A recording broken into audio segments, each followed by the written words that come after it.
Regarding Steve Jobs, because actually you kind of answered the second part of the question, because I asked about people you would like to interview nowadays, and I also wanted to ask from history. You can name a few people, for example, more than one. I guess the first one is Steve Jobs, right?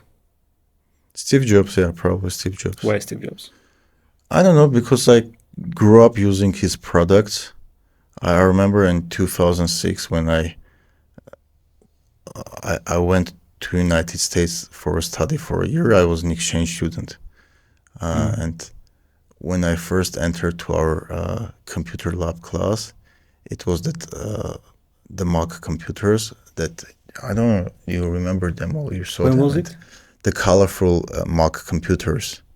The And colorful ones. yeah, that I entered to the class and it was like full of that Mac computers in different colors, and I used to and I thought, wow, what a beautiful computer. Then I started to use it in our computer lab, and I fell in love with What year was this? 2005. 2005. Yeah, I was in high school, Mm. and after that I'm only using Mac computers and iPhone. I tried Android for a couple of months and I just throw away that phone.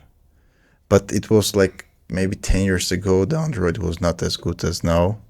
Now they're like, Yeah, they are dominating. they're For very close.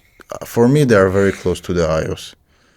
And some stuff even they are doing better. But I'm used to iOS, and all my life is in MacBook on my iPhone. They are interconnected.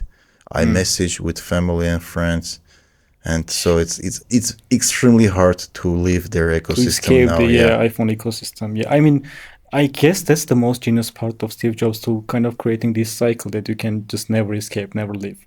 I mean, it's very, very easy to abandon Android. I was an Android user actually for 15 years. I left it very easily because nothing was connected. now they're trying to do that kind of stuff. Yeah, and but it's already late. I mean, iPhone is already doing it very well. that's why European Union is trying to break it, because they are saying it's very uncompetitive, and people They are too dependent on cannot iPhone. leave your ecosystem because you are locking them in. But from other side, they created products so good that it's hard to live. Yeah. Do you think Android can ever overcome iPhone in that part? I don't know. Maybe I because guess it's already too late. Google is already making their products that are very integrated hardware and software wise, and are giving very good integration with Google products. You mean Google phones, right? Yeah, that Pixel phones. Yeah, but have you noticed that like Google is very slow in innovating? I mean, they are I just. don't think so. Not really. Okay, but what's the reason that no one is buying Google Pixels? They are for buying. example? They are buying. Their market share actually is growing. Really? Yeah, and they're doing pretty good phones. When I just realized I've never seen Google phone in my life. Yeah, because Then- they're not popular in Armenia, but in Yeah, United might be. States, a lot of people are buying it. Yeah, I need to go to the US to see as well. Like we can check right now, but I'm sure their market share is growing. But in United States, iPhone is very dominated, especially Yeah, I mean- for younger generation, like I mean, if you- 80+%. If we exclude China, I think iPhone is dominating everywhere. No, not really. I think some European countries and US only that they have bigger market share than Android.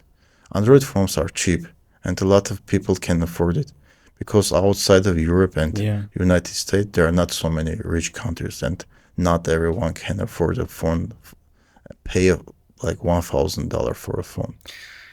I mean, I think about Android is like, yeah, they are cheap, but there are some hidden costs. For example, I've had 20 Androids maybe and just one iPhone. This is my first iPhone that I've had, and I'm using this maybe since 2022, and it's still working the same way.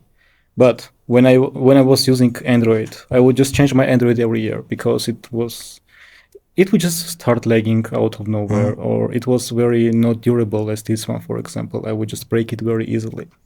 So it's kind of like, I think it's much better to just I know, spend one time for a phone that's gonna last you, for example, 5 or 6 years. With Android, I could never do it. Probably, but a lot of people just cannot afford it, even if it will last long. Yeah, it was the case for me even. Yeah, I've had 20 Androids really.